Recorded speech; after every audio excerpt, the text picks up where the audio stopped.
Alors, dans cette vidéo, on va voir un deuxième exemple. Cette fois-ci, on connaît la quantité qu'on va mettre par tube, c'est donné dans l'énoncé ici. On veut que dans les tubes ici, il y ait de 0 à 0,3 micromol par tube. Ou 0,300 micromol par tube. Alors si on le répartit équitablement, donc ça fait ici 0,06 micromol, ici 0,120 micromol, ici 0,180 micromol, ici, et enfin 0,24. Donc cette fois-ci, on connaît la quantité. Et donc, ce qu'on veut ici, c'est le volume que l'on met à l'intérieur. Sachant qu'on a une solution pour remplir ces tubes qui est à 30 mmol par litre. Alors pour remplir aisément ce qu'on fait, c'est qu'on met dans les mêmes unités. Alors par exemple, ici, puisqu'on est en micromol par millilitre, on va mettre ça en micromol par millilitre. Et 30 millimoles par litre, c'est 30 micromoles donc par millilitre. Donc ça veut dire que si on met 1 millilitre de la solution, on a 30 micromoles. Et là, on en veut 0,3. Donc il ne faut pas en mettre 1 millilitre, il faut en mettre moins. Si on en met 0,1 millilitre, on aura 3 micromoles, on est encore trop. Et donc il faudrait mettre 0,01 millilitre. Donc ici, on aurait 0,01 millilitre. Alors 0,01 millilitre, ça fait 10 microlitres, c'est pas beaucoup. Donc techniquement, c'est pas simple à faire. Et puis du coup, il faudrait rajouter, pour arriver à 0,5 ici maximum, il faudrait rajouter donc 0,490 ou 49 ici millilitres d'eau. Donc c'est pas facile non plus à faire. Et puis, en plus, c'est le tube qui en contient le plus. Donc ici, il faudrait 0,08 par exemple. Et donc ici, donc ça ferait 0,492. Et donc on arrive à des choses qui sont assez complexes techniquement et qui peuvent induire pas mal d'erreurs. Donc l'idée ici, ça va être plutôt de modifier la solution de départ. Donc toujours on veut 0,3 ici, donc je vais laisser 0,3 ici, 0,3 micromol, puisque ça c'est l'énoncé, 0,24 ici, 240, 0 ici 180,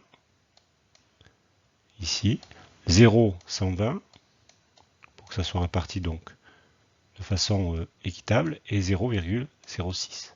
Et donc là l'idée, ça va être de partir de ce qu'on connaît. Par exemple, on veut 0,3 ici micromol par tube, et on peut, si on regarde bien le tube 0, on peut mettre jusqu'à 0,5 ml de solution, puisque ici il y a marqué QSP 0,5 ml, ça veut dire que dans chaque tube ici, on peut mettre jusqu'à 0,5 ml de solution, et on complétera avec de l'eau pour arriver à 0,5. Donc au maximum de cette solution étalon-fille, on peut mettre 0,5. Alors c'est ce qu'on va se dire ici pour le dernier tube. On va se dire, tiens ici, ça serait bien de mettre 0,5. Et puis on verra après comment on répartit. Ici on va mettre 0 parce qu'on en veut 0. Et ici on va se dire, tiens on va mettre 0,5 pour en avoir 0,3. Donc l'idéal ici c'est d'avoir une solution à 0,3 micromol, ici, dans 0,5 millilitres. Voilà la solution qu'il nous faudrait. Donc il faudrait diluer celle-ci pour arriver à celle-ci. Alors là, c'est pas facile à voir. Donc l'idée, ça serait de mettre un peu dans les mêmes unités. Donc si on a 0,3 micromol dans 0,5 millilitres, c'est pareil que 0,6 micromol, donc ici, par millilitre. Et donc, si on le met dans les mêmes unités, ça ferait du 0,6 millimol ici par litre.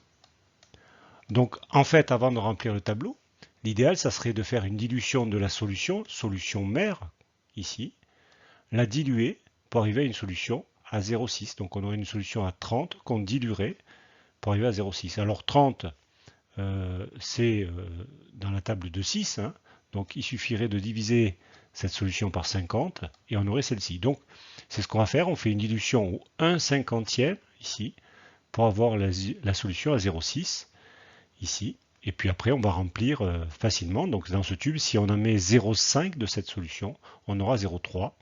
Et puis si on fait le calcul, toujours avec n égale CV, on va s'apercevoir qu'ici il faut 0,4, 0,3, 0,2 et 0,1. En plus ça tombe bien, donc c'est que en général, quand ça tombe bien, c'est qu'on ne s'est pas trompé. Et bien sûr, pour avoir 0,5 dans chaque tube, on complète avec de l'eau. Donc ici 0,4, ici 0,3, ici 0,2, ici 0,1. Et là, bien sûr, on ne met pas d'eau puisqu'on est déjà à un volume maximum de 0,5. Ensuite, les réactifs en général, on met partout pareil. Donc 0,5 ici de nihydrine, donc ça sera en tous les tubes. Et puis pour l'alcool, ensuite c'est 2,5 partout là aussi. Et puis on n'a plus qu'à mesurer donc les absorbances. Voilà pour cette vidéo.